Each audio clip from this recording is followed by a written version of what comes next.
बिस्मिल्लाहिर्रहमानिर्रहीम। आज का व्लॉग है जी, सर्दी और काफ़ी लहर आई हुई है। बुखार हुआ है फुल, ठंड लग गई हुई है।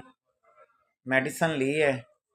अब बस वो कहते हैं कि अल्लाह से दुआएं करनी चाहिए। कुरान पाक की आयत है ना, और जब मैं बीमार होता हूँ तो वो मुझे शिफा देता है। इंशाल्लाह अल्लाह शिफा देगा। कोशिश करें आप भी लपेट के निकलें बाइक पे। ये जर्सी, ये जैकेट वगैरह कुछ भी नहीं पहनी थी। ये अभी इधर से दोस्त से एक से पकड़ी है। तो बाइक पे ना इस तरह आते हुए इस तरह गर्दन को सर्दी लगी है। आप भी बचें सर्दी से।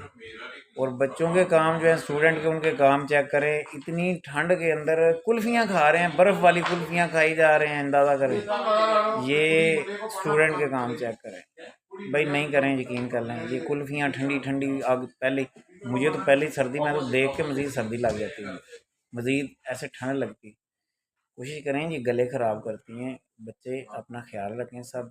अल्लाह ताला आपको अपने ज़मान में रखे। Wish you best of luck. सर्दी से बचें। देख लें मेरा हाल तो हुआ पड़ा है।